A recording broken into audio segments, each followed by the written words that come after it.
I had this task and I just kept putting it off and putting it off.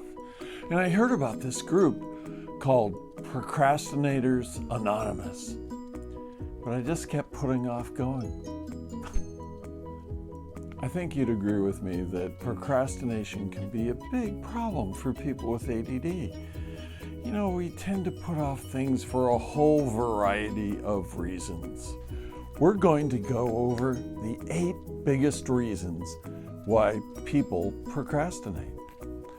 First, looking at a task as one big project. Sometimes it can seem insurmountable that way. And yeah, when it looks like something really big that's going to take you a long time, it can be intimidating. What to do? Well, for starters, break it down into smaller tasks. Only do what you have to do at the moment you have to do it. Let me tell you what I mean by that. Say you have a big project. I'm writing a book. Well, and you need to get the graphics for that. Well, first get the book written. Learn how to do the graphics when the graphics are needed. It's that breaking things down into smaller, digestible pieces that really makes a difference in terms of completion. Perfectionism. Ah, yes, it's a cruel taskmaster. You know, people who steer away from things because they worry things won't be perfect rarely get things done because it's so scary to think that it might not be perfect. And in a 2017 study, it was found that perfectionists are the most likely group to procrastinate with things. So what to do? Lean into it. Allow yourself to realize the fact that a completed task, even though imperfect, is better than one not done at all. Fear of failing. You know, this goes hand in hand with perfectionism. Oftentimes, our fear of failing lends itself to us really viewing things catastrophically. If I fail, I'll lose my wife, I'll lose my home, my kids won't love me anymore, I'll live in a box in an alley. Very few things are that dire. How many failures are actually fatal flaws that sort of derail your whole life? Very few. But yet we treat them as if they were these monumental impact decisions that will affect the rest of our life. Failing isn't the worst thing in the world. I ask people to embrace failure. And the important thing is to not keep failing the same way. But we can learn a lot from failure. And the reality is, in the course of our life, we're probably going to have more failures than successes.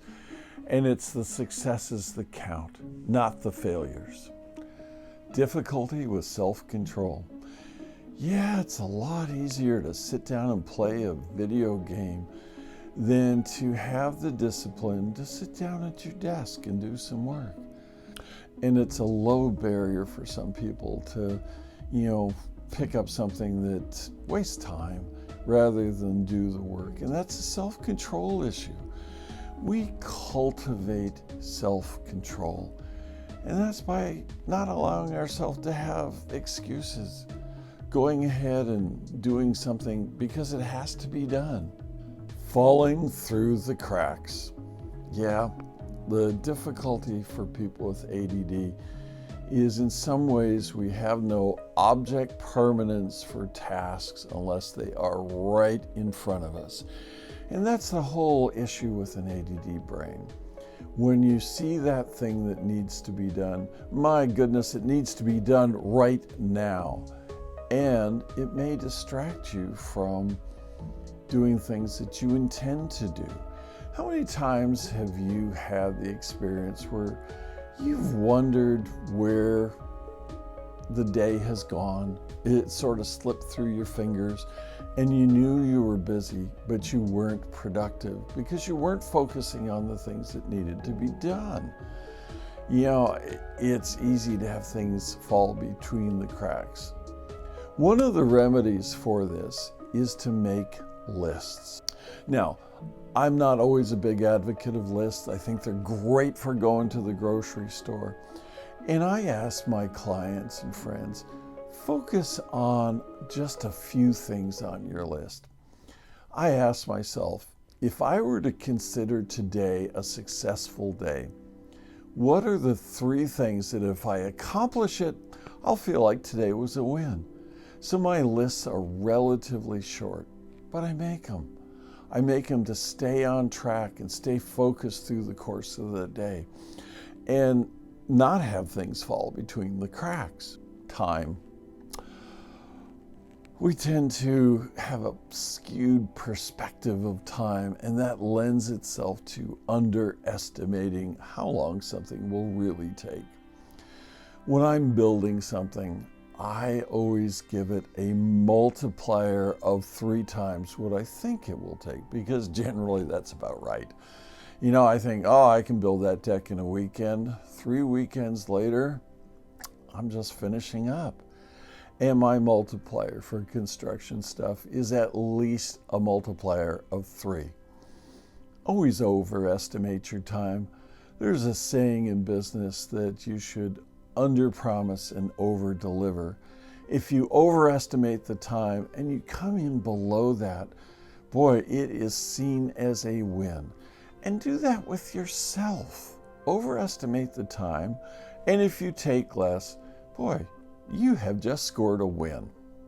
One of the interesting sort of process things for people with ADD is that tendency to be deadline driven. There's no better time to do a paper than Thursday night when it's due Friday morning. We tend to thrive on this pressure because it drives us into hyper focus. And is this the best way to do it? Not necessarily. Is it the most stressful way? Absolutely it is. But it's that very stress that helps drive us. So how can you leverage that situation? Well, ask yourself, what are the circumstances that you personally have that allow you to hyper-focus on something?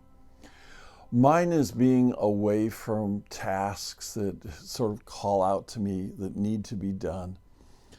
I also like the idea of utilizing less time than I estimate it will take. For example, let's say a task takes an hour. You estimate, an hour, I'll get this done. Give yourself 45 minutes to do this. I use a visual clock, and I've referred to this in other videos. It gives me an intrinsic sense of the passage of time. And the rule is that a task will expand to fill the time that you allow it to have. Distractibility. Isn't that the bane of every person with ADD's existence? We get carried away by things that interrupt. And one of the things that we can allow ourselves to do is create a distraction-free environment. Cover up visual clutter in your workspace. Turn off all the notifications. Write down your task and have that as a focus for a fixed period of time. For the next hour, I am going to work on making calls to potential clients. Any number of tasks will fit the bill for this, but really a starting point can be having that distraction-free environment.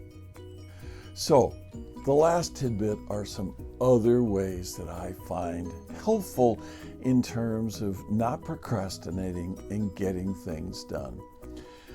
We thrive on the external structure of a workplace saying this has to be done by Friday. And it gives us that deadline. So when we're doing tasks that don't have those built-in deadlines, it helps for us to give ourselves a deadline. And one of the things that helps us meet that deadline is a declaration of purpose to others. I was in a mastermind group some years ago, And we all had various projects. And the purpose of that group was to support each other, to give ideas, but also provide that external accountability. So at the end of our turn on the hot seat, we would announce to the group what our goal was before the next meeting. I plan to make 40 different calls to X, Y, and Z. Well, you didn't want to come back in front of that group and say, hey, I sloughed off. I just didn't do what I promised I would do. I'm also a believer in reward. You know, reward needs to really be consistent with the difficulty of the project. You don't want to reward, well, gee, I brushed my teeth. Well, yeah, that may be something necessary, but that's such a small thing. Rewards should be saved for things that have more significance. And they should basically have equivalency to what the task at hand was.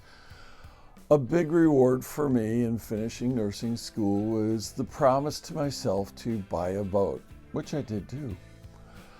That would be inappropriate for a task like, well, I promised to take out the trash 7 days in a row. See what I mean? It needs to have some equivalency to the task you're about. So if this has been helpful for you, I'd appreciate you giving it a thumbs up. I'd really like to hear about the things you've struggled with getting done and procrastinating most. Please leave something in the comments because other people would benefit from hearing they are not alone. Until next week, this is G.H. Glade for Coaching ADD. Have a great day and don't put off what you plan to do today. Do it today.